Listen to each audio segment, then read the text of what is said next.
अंजना ओम कश्यप हाथरस में इंसाफ की जंग इलाहाबाद हाईकोर्ट तक पहुंच चुकी है। कोर्ट ने सुनवाई की और आधी रात में पीड़िता के शव को जलाने को लेकर नाराजगी जाहिर की है। बड़ी खबर के साथ हम बुलेटिन की शुरुआत कर रहे हैं। कोर्ट ने पुलिस प्रशासन से ऐसे सवाल पूछे कि उनकी बोलती बंद हो गई। अदालत में पीड़ित परिवार ने रात के अंधेरे में अंतिम संस्कार करने और संस्कार में शामिल नहीं होने देने की शिकायत की। इस पर हाथरस के डीएम ने कानून व्यवस्था की दलील दी, जिसके बाद पीड़िता के परिवार वालों ने कहा कि पुलिस काफी मौजूद थी तो कानून व्यवस्था की दिक्कत कैसे होती। इस पर अदालत ने पुलिस प्रशासन से पूछा कि अगर किसी अधिकारी या किसी अमीर की बेटी के साथ ऐसा होता तब भी क्या आपका यही रवैया रहता। हम आपको सीधे लिए चलेंगे। हमारे साथ अभिषेक, हमारे सहयोगी वहां से जुड़े हैं। अभिषेक, जल्दी से एक अपडेट। लगता है कोर्ट ने प्रशासन के रवैये पर बहुत ही सख्त रुख अपनाया है। जल्दी से अभिषेक, बहुत बड़ा पैनल हमारे साथ आज तक पर जुड़ने वाला है। डॉक्टर संबित पात्रा, अखिलेश प्रताप सिंह, कई लोग जुड़ेंगे, लेकिन उससे पहले बड़ी खबर की शुरुआत आपके साथ। बताइए क्या हुआ। बिल्कुल अंजना, इस पूरे मामले पर हाई कोर्ट ने फटकार लगाई है। उत्तर प्रदेश सरकार को सवाल किए गए हैं कि पीड़िता के परिवार को क्यों नहीं अंतिम दर्शन देने को मिले। तमाम तरह की बातों को रखा गया। पीड़ित पक्ष ने सबसे पहले अपनी बात रखी। उन्होंने बताया कि किस तरीके से उन्हें सुरक्षा का अभाव है। उन्होंने बताया कि किस तरह रात के अंधेरे में अंतिम संस्कार कर दिया जाता है, उन्हें पता तक नहीं चलता। उन्होंने हाथ पैर जोड़े, उसके बावजूद भी कुछ नहीं हुआ। इसको हाईकोर्ट ने बड़ी सख्ती से लिया है और इस बात को लेकर के सवाल जवाब तलब किए हैं और पूरे स्टेटमेंट को रिकॉर्ड किया गया है। पीड़ित पक्ष अपनी पूरी बात उनके सामने रखे और यहाँ तक ये भी कहा कि उन्हें सुरक्षा का अभी भी भाव है। उन्हें लगता है कि आगे उन्हें सुरक्षा मिलेगी कि नहीं और आगे कैसे जब ये केस बढ़ेगा उसको लेकर के उन्होंने सवाल खड़े किए हैं। तो कहीं ना कहीं हाईकोर्ट ने इस पर सख्त रुख अपनाया है और 2 नवंबर की अगली तारीख दी जब सरकार अपना पक्ष रखेगी और बताएगी उन सवालों के जवाब कि आखिर क्या कुछ उन्होंने किया और आगे कैसे उस पर वो कार्रवाई करने के लिए तैयार है। जी अंजना। बिल्कुल, आप बने रहिए हमारे साथ, आपके पास फिर से आएंगे, लेकिन फिलहाल हम आपको बता दें हमारे साथ कई खास मेहमान। डॉक्टर संबित पात्रा, राष्ट्रीय प्रवक्ता भारतीय जनता पार्टी के, सुप्रिया श्रीनाथे हमारे साथ कांग्रेस पार्टी की राष्ट्रीय प्रवक्ता जुड़ गई हैं, अनुराग भदौरिया हमारे साथ समाजवादी पार्टी की तरफ से जुड़े हैं। लेकिन इससे पहले की चर्चा की शुरुआत हो, हम आपको सीधे लिए चलेंगे वहां पर भी, क्योंकि अब जो हाथरस की पीड़िता की वकील बन रही है वही महिला जो निर्भया की भी वकील बनी थी वो हमारे साथ सीधा लाइव जुड़ेंगी। क्या कोर्ट ने सख्त टिप्पणी की है, एक एक बात पर सवाल जवाब, लेकिन उससे पहले ये रिपोर्ट।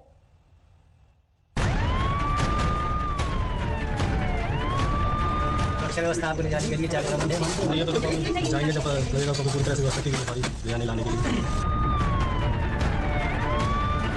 एक बेटी का जो उसका राइट था कि उसको डिग्निटी के साथ उसका अंतिम संस्कार हो, वो परिवार को नहीं करने दिया। परिवार कितना इमोशनल ट्रॉमा में है, तो ये तो आपने क्राइम किया है।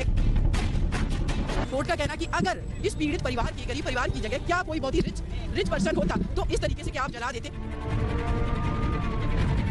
मजिस्ट्रेट, एसडीएम और सीओ के साथ आज हाथरस के इंसाफ की लड़ाई पीड़िता के पूरे परिवार के लिए हाईकोर्ट की दहलीज पर पहुंची।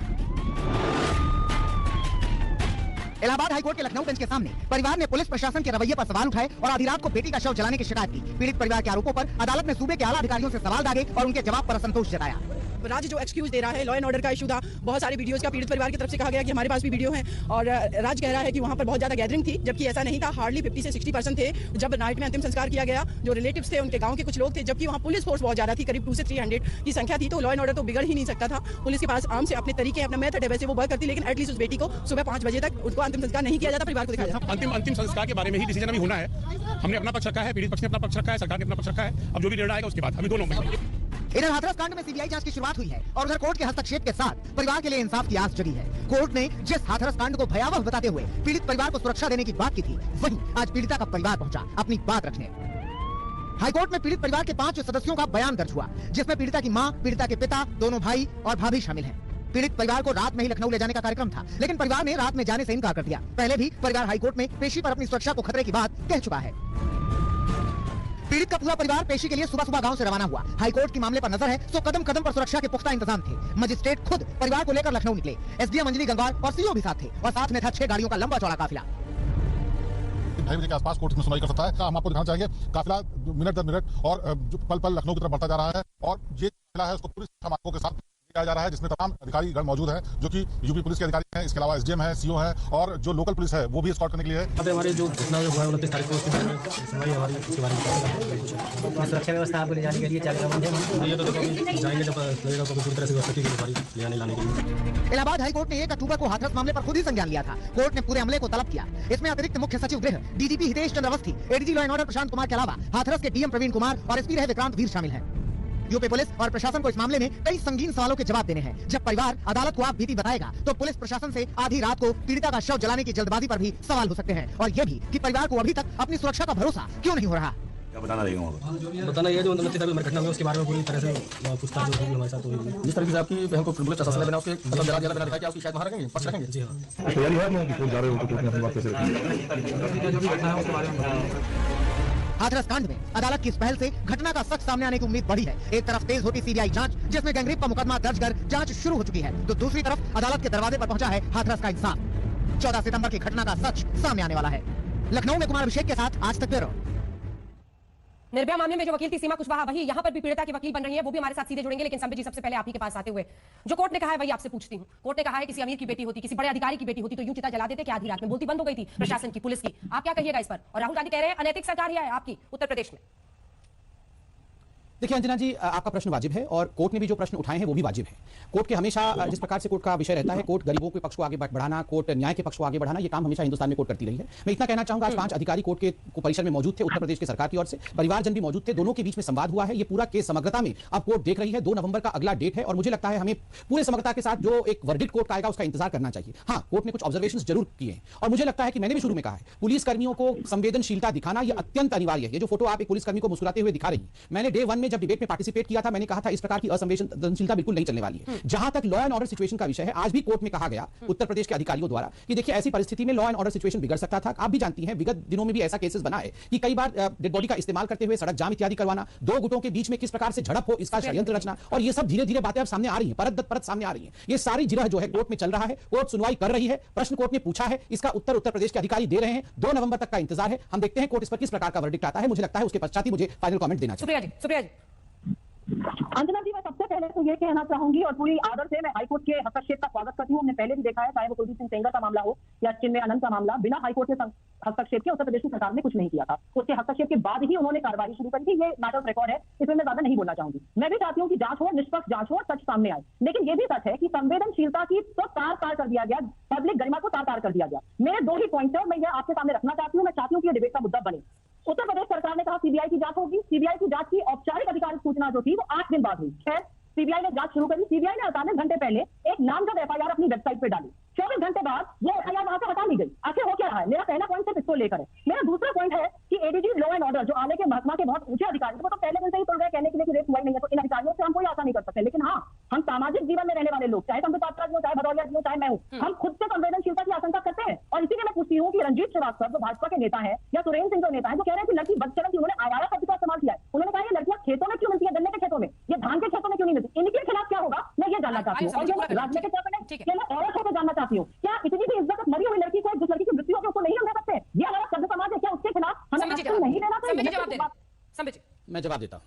देखिए, पहली बात है, बिल्कुल सही बात है, संवेदनशील होना चाहिए और खास करके रेप जैसे संगीन आरोप को लेकर बिल्कुल संवेदनशील होना चाहिए, नेताओं को होना चाहिए। मुझे याद आता है कि मैं ये तू मैं बिल्कुल नहीं करना चाहता हूं। मुझे याद आता है अशोक गहलोत जी ने भी हाथरस के बाद जिस प्रकार का बयान दिया था, याद करिए 2 नाबालिग बहनों के साथ रेप हुआ था राजस्थान में। उन्होंने बाइट देकर कहा, ट्वीट करके कहा अशोक गहलोत जी ने, देखिए ये लड़कियां आपने स्वेच्छा से गई थी, ये शब्द का प्रयोग किया था कि स्वेच्छा से लड़कियां चली गई थी रेप के लिए, और इस रेप को आप हाथरस के रेप के साथ कंपेयर मत करिए। उसके बाद दोनों नाबालिग बहनों ने कैमरे में आकर कहा कि हम स्वेच्छा से नहीं गई थी, हमें अगवा किया गया था। छत्तीसगढ़ के एक बहुत बड़े मंत्री ने, छत्तीसगढ़ में भी एक स्थान है जिसका नाम बलरामपुर है, बलरामपुर में एक दलित के साथ रेप हुआ। जब यही प्रश्न एक पत्रकार ने पत्रकार वार्ता में पूछा कि आप बलरामपुर में रेप होता है तो कुछ नहीं बोलते हैं, तो उन्होंने कहा नहीं, बलरामपुर का रेप छोटा रेप है, हाथरस का रेप बड़ा रेप है। आप बताइए खुद, ये छोटा रेप और बड़ा रेप क्या होता है? देखिए, और तारा यादव, कल आपके डिबेट में, रविवार को कल आपके डिबेट में मैं था और हमारे साथ बहन तारा यादव भी थी। पूरे देश ने देखा है, जहां तक संवेदनशीलता की बात है, राहुल गांधी और कांग्रेस पार्टी की जो सिलेक्टिव अप्रोच है, जो चयनात्मक अप्रोच है, तारा यादव पे सारे लोग असंवेदनशील हो जाते हैं और बाकी सारे विषयों पे बोलते हैं। बोलिए, हमसे प्रश्न जरूर पूछिए, हमारा कर्तव्य उत्तर देना, किंतु चयनात्मक ढंग से करना उचित नहीं है। जल्दी से एक छोटा सा जवाब, फिर मैं अनुराग जी फौरन आपके पास आ रही हूं। छोटा सा मेरा सिर्फ छोटा सा जवाब ये है अंजना जी कि मुझे ऐसा लगता है कि संबित भाई जो भी मुझे कहें,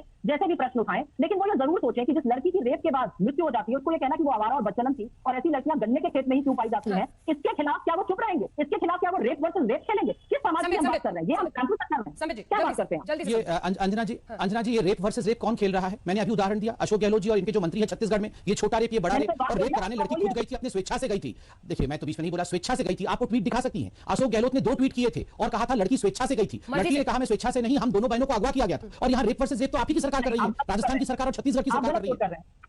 नहीं, उन्होंने लिखा था, ट्वीट मैंने भी आपके सामने पढ़ा था, जिसमें उन्होंने लिखा था मर्जी से। दूसरा भी बयान उतना ही सही है, जहां पर बीजेपी नेता खेत की बात कर रहे हैं। शर्मनाक है ये, रेप वर्सेस रेप की अगर नैरेटिव देश में बन रहा है। सीमा कुशवाहा जी भी हमारे साथ जुड़ गई हैं, जो आज वकील है। से पहले कि मैं आपके पास आऊं, अनुराग जी को सुन लेते हैं, क्योंकि सीमा जी, आज कोर्ट ने सख्त टिप्पणी की है। कहा किसी अमीर आदमी की बेटी होती, किसी अधिकारी की बेटी होती, तब भी ऐसे रातों रात चिता जला देते। क्या कुछ हुआ था, अगर संक्षिप्त में हमारे दर्शकों को आज बताएं कोर्ट की तरफ। देखिए, बिल्कुल अन्ना जी, जिस तरीके से कोर्ट ने संज्ञान में ये मैटर लिया है कि रात में हम सभी ने देखा उस बेटी का इन्होंने अंतिम संस्कार में नहीं कहूंगी जला दिया गया।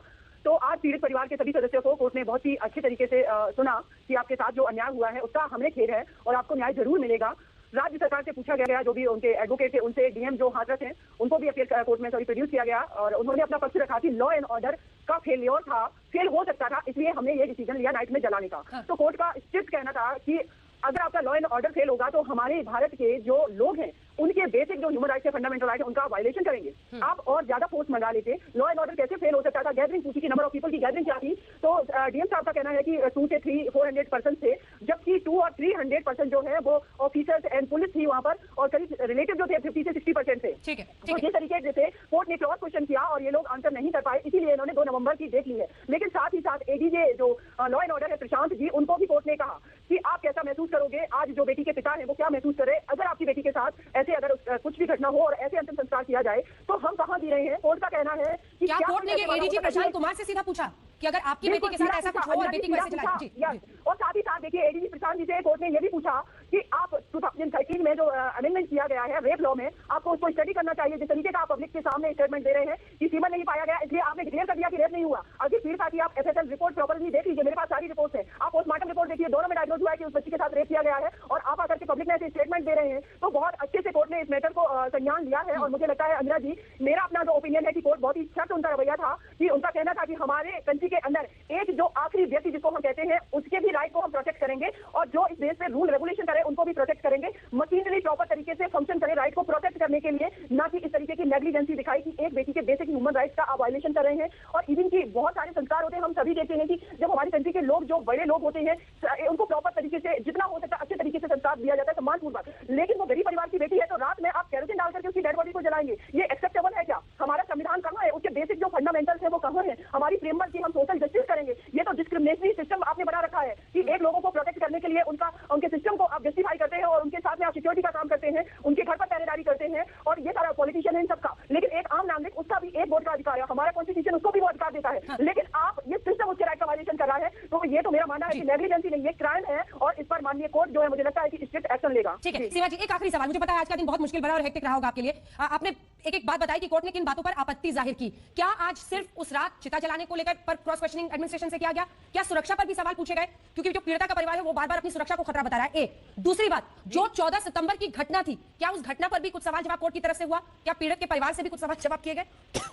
जी बिल्कुल, पीड़ित परिवार से भी सवाल किए गए कि जो भी कॉन्ट्राडिक्टरी स्टेटमेंट वगैरह है, तो पीड़ित परिवार का भी सीधा कहना है कि वीडियो जो पहला वीडियो है उस पीड़िता का, उस वीडियो को ध्यान से देखा जाए अंजना जी, पता नहीं कैसे नैरेटिव खड़ा हो गया कि उसने कहा ही नहीं कि उसके साथ रेप किया गया। रूरल एरियाज में लोगों का जो बात करने का तरीका है वो अलग है, वो डायरेक्ट नहीं कहती कि उनके साथ रेप किया गया, लेकिन वो पीड़िता बता रही है कि मेरे साथ जबरदस्ती की। संदीप का नाम ले रही है, बाद में उसने कहा कि वो होश में नहीं थी, लेकिन उसने जबरदस्ती की बात की। और अंजना जी, हमारा जो रेप लॉ चेंज हुआ है 2013 में, रेप की डेफिनेशन बदल चुकी है। जबरदस्ती करना, इसको आप रेप क्यों नहीं मानेंगे? और आपने 376 सेक्शन वहां क्यों नहीं लगाया? आपका कहना है कि नहीं, उस पीड़िता ने नहीं बताया। सीमा जी, आपने बिल्कुल सही बात कही है, लेकिन क्या इस दौरान क्रॉस क्वेश्चनिंग में ये जो बदलते हुए बयान है उस पर चर्चा हुई? जैसा कि आप बता रही हैं, बीते दिन फ्राइडे को मेरे साथ उनके भाई थे पीड़िता के, उन्होंने हमें बताया कि उन्हें गैंगरेप के बारे में पता ही नहीं चला था। वो तो अस्पताल गए, थाने में उन्होंने इसीलिए जो शिकायत लिखाई वो हत्या करने की साजिश का और SC/ST एक्ट के तहत केस दर्ज कराया था। बहन ने बाद में उनकी मां को बताया कि उनके साथ गलत व्यवहार हुआ था, गैंगरेप का मामला, उसके बाद उन्हें पता चला था, तब उन्होंने फिर वापस जाकर मुकदमा चेंज कराया था। ये उन्होंने मुझे ऑन रिकॉर्ड बताया है। मैं सिर्फ जो बात हुई है वो आपसे बता रही हूँ और पूछ रही हूँ सीमा जी। ओके, बिल्कुल। देखिए अंजना जी, एक चीज मैं यहाँ पर फिर क्लियर करूंगी कि पीड़िता ने कब किसको बताया, लेकिन जो वीडियो वायरल हुआ है रेड सूट पहन करके वो पीड़िता पुलिस स्टेशन में लेटी हुई है, स्टेटमेंट दे रही है, उस स्टेटमेंट को कोई कैसे नेगलेक्ट कर सकता है? उसमें वो खुद बोल रही है कि हमारे साथ जबरदस्ती की गई, पहली चीज। दूसरा, जो क्रॉस क्वेश्चनिंग हुई है तो उसमें उस पीड़िता का जो कंप्लीट स्टेटमेंट है जो 22 सितंबर को है, उसने ये बोला कि जब उससे क्रॉस क्वेश्चन वहां किया गया था कि पहले आपने इन लोगों के नाम नहीं लिए, तो उसका कहना कि मैं होश में नहीं थी, मैं बेहोश होगी, पूरी बात भी नहीं कर पाई थी। तो ये सारी चीजें भी आई। दूसरा, जो परिवार ने कहा कि जब हम लोग कोशिश कर रहे थे कि मेरी बेटी का डेड बॉडी ना ले जाया जाए तो इन लोगों ने मारा भी, लेडीज को भी पीटा, तो वो सारी बातें हुई हैं। और दूसरी अंजना जी बात करेंगे कि देखिए ये मैटर अंडर इन्वेस्टिगेशन है। कोर्ट का रिक्वेस्ट जो था पीड़ित परिवार की तरफ से, जो हमने 3 प्रेयर रखी थी, कोर्ट ने तीनों को एडमिट किया है। नंबर 1 कि अंडर इन्वेस्टिगेशन ये मैटर है, तो वो जो रिपोर्ट है वो पब्लिक ना की जाए, क्योंकि हम सभी ने देखा कि SIT ने कुछ रिपोर्ट पब्लिक की, डिफरेंट तरीके का नैरेटिव खड़ा हो गया। और दूसरा साथ में कि सिक्योरिटी प्रोवाइड करवाई जाए। सिक्योरिटी की बात इसलिए की अंजना जी क्योंकि अभी लॉ एंड ऑर्डर का इशू है, इसलिए वहाँ पुलिस है। उसके बाद क्या होगा उस परिवार का, क्योंकि ये मैटर तो लंबा चलेगा, अभी ट्रायल कोर्ट में, हाई कोर्ट, सुप्रीम कोर्ट तक जाएगा,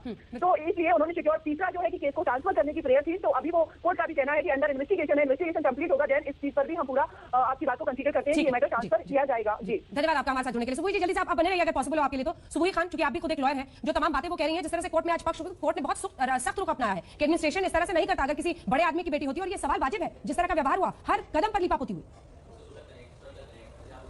जी अंजना जी, देखिए कोर्ट ने बिल्कुल सही सवाल उठाया। ये मैं डे 1 से कह रही हूँ कि आधी रात में शरीर को जलाना मेरे हिसाब से, और अब किसी भी इंसान के कर्तव्य के हिसाब से अगर कोई सोचेगा तो बोलेगा गलत है, बिल्कुल गलत है। हाँ। जितने भी पुलिस ऑफिसर्स उनसे वो गलती हुई है, लेकिन हम ये ना भूलें कि उत्तर प्रदेश सरकार उनके खिलाफ एक्शंस ले रही है। योगी जी ने तुरंत तत्काल प्रोएक्टिवली एक्शन लेते हुए सारे सीनियर पुलिस ऑफिसर्स को सस्पेंड किया है। तो सिर्फ और सिर्फ क्वेश्चन इस बात पे कोर्ट ने उठाया कि आपने आधी रात को शव क्यों जलाया। बाकी जो नैरेटिव आप खड़ा कर रहे हैं उस पे आप सफाई पेश क्यों नहीं कर रहे हैं। मैं जितनी भी कम्युनल इलेक्टोरेट का जो एजेंडा जातिवाद की राजनीति करने वालों से सवाल पूछना चाहती हूँ, जो कांग्रेस है, समाजवादी पार्टी है, भीम आर्मी है, कि हाथरस पे ही आप बार-बार बोल रहे हैं, हाथरस से 200 किलोमीटर दूर बलरामपुर है, वहां पे आप जाके क्यों नहीं बोल रहे हैं। वहां पे भी दलित बच्ची के साथ बलात्कार हुआ है, वहां पे बलात्कार की पुष्टि हो गई है, वहां पे भी आधी रात को शव जलाया गया है, लेकिन आप उसको हवा नहीं बना रही, क्योंकि हाथरस आपको जातीय दंगा फसाद फैलाने के लिए एक वेपन मिल गया है, आपके हाथ में हथियार मिल गया है। देखिए जय भीम और जय भीम की राजनीति करने वाली अंजना जी, उनका सिर्फ और सिर्फ अलगाववाद और जातिवाद करके अपनी राजनीति चलानी होती है। संवेदनशीलता की बात हुई थी अंजना जी, जस्ट 5 मोर सेकंड्स। अभी सुप्रिया जी ने संवेदनशीलता की बात करी थी। आपके राजस्थान के सीएम ने कितना घटिया बयान दिया था, समित जी अभी बता चुके हैं। आपके छत्तीसगढ़ के मंत्री ने कैसा बयान दिया था, वो भी अभी बोला जा चुका है। और शौर्य जीवन जी ने तो ये तक बोल दिया था, दो इधर के मरेंगे, लाशें बिछ जाएंगी, तब राहुल गांधी जाएंगे। तब कहां थी आपकी संवेदनशीलता। मैं 7 तारीख को हाथरस गई हूं अंजना जी, भीम आर्मी वाले पीड़िता के घर में बैठे हुए थे। मैंने वहां उन लोगों को बोला कि आप चलिए मेरे साथ बलरामपुर भी, अगर आपको दलित बच्ची की फिक्र है। मैं 9 तारीख को बलरामपुर गई हूं, 7 तारीख को नेशनल टीवी में मैंने चैलेंज किया कि समाजवादी पार्टी भीम आर्मी, कोई नहीं पहुंचा बलरामपुर। देखिए चिंता का विषय यह है, जो मुझे लगता है कि भारतीय जनता पार्टी को नहीं, अंजना जी, हम सबको चिंता करना चाहिए कि उत्तर प्रदेश में सरकार नहीं चल रही है। अगर सरकार होती तो हर फैसले कोर्ट के माध्यम से नहीं हो रहे होते। आज न्यायपालिका को फैसले देने पड़ते, चाहे हाथरस का मामला हो, चाहे कुलदीप सेंगर का मामला हो, चाहे चिन्मय स्वामी का मामला हो। ये अपने से क्यों नहीं सरकार काम कर पा रही। इसके मतलब सरकार में कहीं ना कहीं सरकार भेदभाव की राजनीति कर रही है, सरकार की कानून व्यवस्था ध्वस्त हो चुकी है। एक बात। दूसरी बात, आपने देखा बार-बार ये बातें कर रहे हैं, क्या बाराबंकी का वो उस व्यक्ति जो लगातार महिलाओं के बारे में अपमान बातें कर रहा है, क्या उसको आपने अरेस्ट किया? रंजीत बहादुर, क्या अरेस्ट किया उसको? क्या बातें करते हैं महिलाओं के बारे में? क्या सुरेंद्र सिंह बातें करते हैं भारतीय जनता पार्टी है, क्या आपने उसको जेल में भेजा? मैं पूछना चाहता हूं सरकार उत्तर प्रदेश में किसकी है? यहाँ पे सभी जी बैठे, सभी बताएं उत्तर प्रदेश सरकार किसकी है? बलरामपुर में अन्याय हुआ तो इसकी जिम्मेदारी किसी सरकार की नहीं है। बुलंदशहर में अन्याय हुआ तो जिम्मेदारी सरकार की नहीं है। अगर प्रताप में अन्याय हो रहा है जिम्मेदारी सरकार की नहीं है। लखनऊ में अन्याय हो रहा है जिम्मेदारी सरकार की नहीं है। यहाँ पे अन्याय हो रहा है जिम्मेदारी सरकार की नहीं होगी। सरकार अपनी जिम्मेदारी दूसरे पे डालना चाहती है। मैंने सत्ता का भी धर्म नहीं निभा पा रहे हो, विपक्ष राजस्थान में वहां भी विपक्ष का धर्म नहीं निभा पा रहे हो, लोकतंत्र का धर्म नहीं निभा पा रहे हो, महिला सम्मान का धर्म नहीं निभा पा रहे हो, तो फिर सरकार में क्यों भाई? आपको सरकार में नहीं रहना चाहिए। सरकार में नहीं है। अच्छा बताइए ना, विश्वगुरु बनने की बात करते हैं, महिला का सम्मान, ये शांत हो जाए तब तो बताऊंगा सरकार में क्यों हूं। इनकी एक गलती है अंजना जी, अगर एक बार चाबी भर दो तो ये बंदी नहीं होते हैं। ये नॉन स्टॉप ही बोलते रहेंगे आधे घंटे के लिए। अब मैं बताना चाहता हूं हम सरकार में क्यों हैं, तब कैसे बताऊंगा? बताइए, ये नॉन स्टॉप बोलेंगे तो अनुराग जी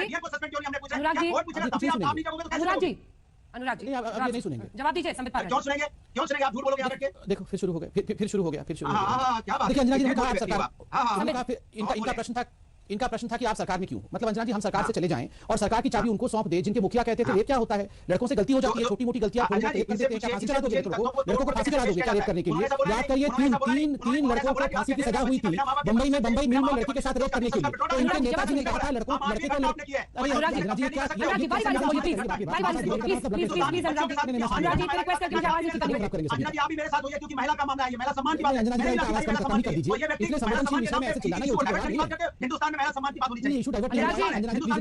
पुरानी आदतें छोड़ दीजिए। हम लोग ना पक्ष ना विपक्ष निष्पक्ष वाले हैं। इधर आ जाइए, उधर आ जाइए, मत बोलिए पत्रकार को, ये अपराध होता है। महिला की बात हो रही है, महिला सम्मान, मुझे पता है किसकी बात हो रही है और मैं सवाल पूछ रही हूँ। चलिए जवाब दीजिए संबित पात्रा जी, इन नेताओं के खिलाफ कार्रवाई क्यों नहीं हो रही जो इस केस पर इस तरह के संवेदनहीन और आपराधिक बयान में तो कहूंगी है आपराधिक बयान? संबित पात्रा जी देखिए अंजना जी, मैं तो शांति से जवाब दे रहा हूं और मैं चिल्ला भी नहीं रहा हूं किसी के बीच में। इन्होंने कहा उत्तर प्रदेश में आप सरकार छोड़ दीजिए, मैं तो बहुत शालीनता के साथ कह रहा हूं हम सरकार छोड़ के चाबी उनके हाथ में सौंप दे जिनके नेता ने कहा था रेप लड़के तो लड़के होते हैं, उनसे रेप हो जाता है, उनको क्या फांसी पे चढ़ा दे। और अभी आपने महिलाओं के बारे में बात की, उन्होंने भी महिलाओं के बारे में बात की। अब याद करिए कैसे मुख्यमंत्री थे उस समय जो अभी उनके नेता हैं, अखिलेश यादव जी। जब रेप हुआ था बदायूं में 2 लड़कियों को लटका दिया गया था पेड़ में और एक पत्रकार बंधु जा रही थी वहां पर, महिला पत्रकार जा रही थी, उनको रोका गया और कहा गया आप तो सुरक्षित हैं, आपके साथ तो नहीं हुआ रेप, तो आप क्यों जा रही हैं? कितनी संवेदनशीलता है इन लोगों के बीच में। और मायावती जी के साथ गेस्ट हाउस कांड करने वाले लोग आज देखिए जय भीम की राजनीति करना चाहते हैं। मगर एक महत्वपूर्ण विषय पे मैं कोर्ट ने जो कहा है उस पर जवाब देना चाहता हूं। गरीब की लड़की वर्सेस अमीर की लड़की पे जो सवाल उठाया है वाजिब सवाल है, इसका जवाब देना चाहिए। हिंदुस्तान में 70 वर्ष की राजनीति में गरीबों को किस प्रकार उनका इस्तेमाल किया जाए, उनको भ्रमित किया जाए, उनको किस प्रकार मोहरा बनाया जाए, इसका उदाहरण हमने हजारों बार देखा है। इस गरीब पीड़िता परिवार के साथ भी यही हो रहा है। एक नकली भाभी बन के बैठी हुई है। आप याद करिए किस प्रकार से एक वीडियो आया था स्वराज जीवन का। स्वराज जीवन ऑल इंडिया कांग्रेस कमेटी के जनरल सेक्रेटरी, पूर्व मंत्री राहुल गांधी के राइट हैंड, उन्होंने कहा कि 2 शव यहां से गिराना है, 2 शव वहां से गिराना है, फिर राहुल जी आएंगे, हम असले और कट्टे भी इकट्ठे कर रहे हैं। और मैं आपको कहता हूं, आज तक से रिक्वेस्ट करता हूं, स्वराज वाल्मीकि जी का वो वीडियो चलाइए जिसमें खुद वो जाके उस गांव में कह रहे हैं कि हमारी बेटी ने अपने अस्मत को बचा लिया, हमारी बेटी का अस्मत नहीं लूटा है, और जो लोग ये कह रहे हैं कि उसका अस्मत लूटा है वो गलत कह रहे हैं। खुद कांग्रेस के दिग्गज नेता राहुल गांधी के मेन एडवाइजर, उनका ये बयान मैं चाहता हूं कि वो दिखाएं। सुप्रिया जी दिखाइए उस वीडियो को जहां वो कहते हैं कि अस्मत नहीं लूटा है। अनुराग जाइए, अब आप लोग बोल चुके हैं ना, मैं तो किसी के बीच में नहीं बोली थी, आप मुझे बोलने दीजिए 2 मिनट। अंजना जी, हम लोग रंजीत श्रीवास्तव जिन्होंने गन्ने की खेती बात कर रहे हैं, हम इधर की बातें कर रहे हैं। कल मैं आपके शो पर थी और एक भाजपा की नई प्रवक्ता है, उन्होंने कहा ये तो ऑनर किलिंग का मामला है। आपके शो पर मतलब आप उसको एंकर नहीं कर रही थी, आपके चैनल पर थी। भाजपा ने ऑलरेडी डिक्लेयर कर दिया है कि ऑनर किलिंग का मामला है। Do they stand by the statement? जो चीजें लोग छुप छुप कर ट्रोल आर्मी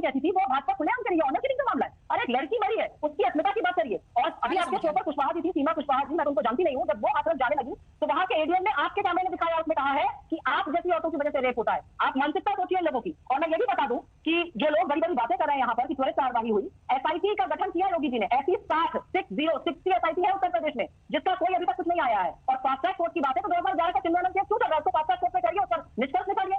विकास दुबे की एसआईटी चल रही है 10 सितंबर तक, जो घोटाला पीपी का होगा उसकी एसआईटी आई थी, वो नहीं आई, 1 महीने से ऊपर हो गया। तो एसआईटी करके लोगों की आंख में धूल झोंकने का काम मत करिए। बीजेपी की पैरेलल जांच चल रही है क्या संबित जी? ऑनर किलिंग आप लोगों ने घोषित कर दिया है क्या? कर दिया उन्होंने घोषित, कल बैठी हुई उन्होंने कह दिया ऑनर किलिंग का मामला। मैं जवाब दे दूं। अभी कहा गया कि बीच में ना बोले, मैं सम्मान करता हूं। देखिए बिल्कुल नहीं, हम कौन है घोषित करने वाले किस प्रकार से हत्या हुई, किस प्रकार से हत्या नहीं हुई, हत्या किसने किया, ये हमारा काम नहीं। हम पॉलिटिकल पार्टी, हम एसआईटी नहीं। एसआईटी ने इसका संज्ञान लिया और सबसे बड़ी बात है जो एफिडेविट कोर्ट में सबमिट हुआ है, जिसके विषय में भी सुनवाई भी चल रही है। योगी आदित्यनाथ जी की सरकार ने स्पष्ट रूप से कहा है सुप्रीम कोर्ट मॉनिटर्ड सीबीआई की जांच कराने के लिए हम तैयार हैं। आज सीबीआई की जांच हो रहा है, मगर सबसे बड़ी बात है परिवार, पीड़िता के परिवार ने कहा था कि हम सुप्रीम कोर्ट मॉनिटर्ड जांच चाहते हैं। योगी जी ने भी कोर्ट में कहा है अगर आप चाहें तो हम सुप्रीम कोर्ट जज द्वारा मॉनिटर्ड जांच कराएंगे, हमें किसी प्रकार से कोई आपत्ति नहीं है। जांच कितने भी बड़े लेवल का जांच हो, कोर्ट कहेगी आप सुप्रीम कोर्ट मॉनिटर कराइए, हम कल से शुरू कर देंगे। दूसरी बात मैं कहना चाहता हूं, देखिए कितना कॉन्ट्रडिक्शन है आपके शो में अंजना जी। मैंने देखा है, अगर मैं गलत हूं तो आप मुझे कह दीजिएगा। आपने जहां तक मैं जानता हूं, आपने पीड़िता के भाई जिसका नाम भी संदीप है, आपने उनको बुलाया था, आपने उनके साथ वार्तालाप की थी और संदीप ने कहा कि पहले हमें भी पता नहीं था कि हमारी बहन के साथ दुष्कर्म हुआ है। 8 दिन के बाद जब हमें मालूम पड़ा तब हमने जो दर्ज कराया था एफआईआर, उसमें हमने अमूलचूल परिवर्तन कराया। ये लड़की जहां तक मैं जानता हूं और मैंने ये शो आपके इंटरव्यू के माध्यम से देखा है, ये उनके परिवार के लोगों ने कहा है। जब अभी यहां पर मैं कांग्रेस की प्रवक्ता को सुन रहा था और मैं अभी उनके लॉयर को सुन रहा था, लॉयर कह रही थी देहात में कहने का तरीका अलग होता है। देखिए देहात में कहने का तरीका अलग होता है तो कम से कम भाई या उनकी माताजी को समझ सकती। अगर भाई भी नहीं समझ पा रहा है तो आप हम आरोपित क्यों कर रहे हैं? ये कॉन्ट्रडिक्शन क्यों है? भाभी कहां से आई? एक सेकंड में कंप्लीट कर दूं, अंजना जी आपके शो में मैंने बंसल मैडम डॉक्टर बंसल का इंटरव्यू देखा। डॉक्टर बंसल ने आपके शो में कहा कि मैं पीड़िता की बहन हूं, बाद में वो आप ही के शो में कह रही है कि मैं तो कुछ भी नहीं हूं, किसने कहा कि मैं कुछ हूं? तो ये जो कॉन्ट्रडिक्शंस है ये क्यों इस प्रकार के कॉन्ट्रडिक्शंस किए जा रहे हैं, ये मैं जानना चाहता हूं। आप किसके साथ खड़े हैं? बच्ची के साथ खड़े हैं या जो रेपिस्ट उनके साथ खड़े हैं? प्रूव नहीं करना चाहता हूं, मैंने सवाल पूछा है। अंजना जी वो शो की एंकर थी, अंजना जी जवाब दीजिए, आप चिल्लाइए। सत्य है उस बच्ची को आधी रात को आपने उस बच्ची का अंतिम संस्कार किया, उस बच्ची की मौत हुई, ये सत्य है। सुबह काम बोलना चाहिए, सुबह बोलिए उसके बाद क्या खोजना चाहते हैं? आप क्या खोजना चाहते हैं उसके अंदर में? बच्ची को न्याय नहीं अंजना जी मैं जानना चाहता हूं कि संदीप वाला विषय जो मैंने रखा है सच रखा है, नहीं जानना चाहता हूं अंजना जी कि ये इंटरव्यू आपने लिया पूरा सच तो देखिए, जांच एजेंसी को सामने लाना है संबित जी। वो सिर्फ मेरे कह देने से, आपके कह देने से नहीं होगा, लेकिन ये सच है कि हमने जब उनका इंटरव्यू किया तो उन्होंने कहा था कि पहली बार उन्हें समझ में नहीं आया था कि क्या हुआ है, इसलिए उन्होंने नहीं लिखा था। बाद में बहन ने मां को बताया, ये उन्होंने कहा इंटरव्यू में। लेकिन सच जांच एजेंसी सामने लाएगी, कोई पॉलिटिकल पार्टी नहीं, टीवी पर कोई नहीं ला सकता है सच को। हां जल्दी से बिल्कुल। अरे 5 सेकंड 2 मिनट बोला था, जल्दी बोलिए। 5 सेकंड दे दीजिए ना। एक्चुअली मैं संबित जी से बस इतना जानना चाहता हूं कि ये बता दें जो आप पब्लिकली चूंकि आपके व्यूअर देख रहे हैं, ये पीड़िता के साथ है या रेपिस्ट जिनके ऊपर आरोप लगा है, जिनके ऊपर में उनके साथ खड़े हैं? ये बात के साथ खड़े हो अंजना जी प्लीज मौका दीजिए। हम लड़के नहीं आए जिनसे गलती हो जाती है, वो लड़के आप हैं जिनसे गलती होती है। हम पीड़िता के साथ खड़े हैं, नहीं हम लड़के नहीं हैं जो गलती कर देते हैं। हम पीड़िता के साथ खड़े हैं, फिर हम अंतिम दिन तक पीड़िता के साथ खड़े रहेंगे। पीड़िता के न्याय के लिए हम लड़ते रहेंगे और न्याय दिला के मानेंगे। कोर्ट ने भी आज कहा है नए रेप लॉज सख्त हैं, उसको समझ के बात कीजिए।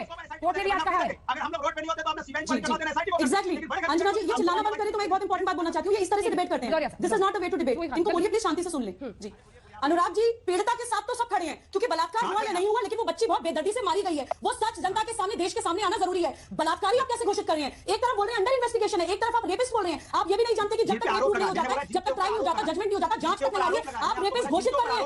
ऑनर किलिंग हम घोषित नहीं कर रहे हैं, हम सवाल खड़े कर रहे हैं। आप रेपिस्ट घोषित कर रहे हैं। मेरे प्रदेश के चीफ मिनिस्टर ने कौन सी असंवेदनशील टिप्पणी करी है?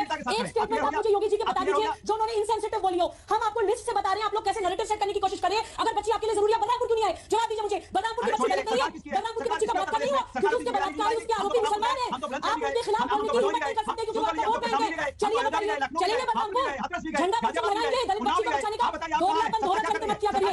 उत्तर प्रदेश की सरकार को डिस्टेबलाइज करने की साजिश है आपकी। आपके आप दोनों पहलू बातें कर रहे हैं, लेकिन एक-एक करके बोलिए, एक-एक करके बोलिए प्लीज। बच्चियों के शरीर पे, बच्चियों की लाशों पे अपनी राजनीति कर रहे हैं। सुबह अभी तो हाथरस गई थी, बलरामपुर नहीं गई ना। आरोपियों के खिलाफ क्यों नहीं बोल रहे? हाथरस में एडमिनिस्ट्रेशन ने जो रातों रात किया, उससे नीता पोती का शक हुआ ना। अंजना जी मैं 7 अक्टूबर को हाथरस गई हूँ, इन सबको चैलेंज किया, जय भीम जय भीम वालों को। 9 अक्टूबर को बलरामपुर गई हूँ, बलरामपुर की दलित बच्ची के पूरे परिवार के साथ में खड़ी हूँ। उनकी अगर कहानी आपको नेशनल टीवी पे बताऊंगी, आप लोगों की आंखों में आंसू आ जाएंगे। वकालत की तैयारी करी थी वो लड़की, पढ़ाई की कोशिश की थी, उसकी किताबें, उसका पेन, उसकी अस्थियों के साथ रखा गया है। उस बच्ची की चिंता क्यों नहीं आपको? यहाँ पे बलात्कार की पुष्टि हो रही है, आप सरकार की बात कर रहे हैं, विपक्ष में भारतीय जनता पार्टी वहां सरकार में है। मुख्यमंत्री के खिलाफ बोलिए, मुख्यमंत्री कोई महिलाओं पे अत्याचार रोक रहा है। सरकार की बात कर रहे हैं आप, मैं बात कर रही हूँ बच्ची की। सरकार की बात आप कर रहे हैं, आपका निशाना सिर्फ सरकार पर है, आपका निशाना सिर्फ उत्तर प्रदेश के चीफ मिनिस्टर पर है, क्योंकि उन्होंने आपकी सत्ता खतरे में डाल दी। उन्होंने सारी एंटी नेशनल नैरेटिव को तोड़ना स्टार्ट कर दिया। आप सब लोग एक हो गए, आपने एक नैरेटिव बनाना स्टार्ट कर दिया। हाथरस आपका पॉलिटिकल एजेंडा है। और आप बैठे यहाँ पे हाथरस 17 और बलरामपुर की बात करेंगे। उत्तर प्रदेश के अंदर हर बलरामपुर पे क्यों नहीं बोल रहे भाई साहब? बलरामपुर पे क्यों नहीं बोल रहे हैं? मुसलमान आपको वोट नहीं देंगे, सच बोलिए। सच बोलिए, यहाँ पर जो घटनाएं हुई हैं बीते दिनों की, इसीलिए मैंने ये बताया था क्योंकि मुझे पता है एक बार हाथरस बोलिए तो उधर से करौली आता है, करौली बोलिए तो बलरामपुर आता है, बलरामपुर बोलिए तो दूसरी जगह का नाम का जिक्र आ जाता है। एक बार तस्वीरें दिखाई हमने, इसीलिए देश भर में पिछले एक सप्ताह में जो हुआ है अलग अलग जगहों की घटनाओं की तस्वीर हम दिखा रहे हैं, चाहे वो गढ़वा हो, बारा हो, बक्सर से रेप की बात आई है, बलरामपुर की घटना है, ये तमाम शहर दर शहर ऐसी घटनाएं बहुत संगीन बात कह रही है हिंदुस्तान के बारे में और नजर उस पर होनी चाहिए। सुप्रिया जी जल्दी से, सिर्फ एक हाथरस को हथियार बनाकर नहीं, हाथरस की लड़ाई लड़ी जाएगी, कानूनी तौर पर सबकी नजर इस बात पर है, लेकिन ये जो पूरा का पूरा एक चक्रव्यूह है ऐसी घटनाओं का, इसमें सेलेक्टिव आउटरीच नहीं होना चाहिए। मैं 100% आपसे सहमत हूं, बिल्कुल सेलेक्टिव आउटरीच नहीं होना चाहिए। हमारे देश में हमारा सर शर्म से झुक जाना चाहिए।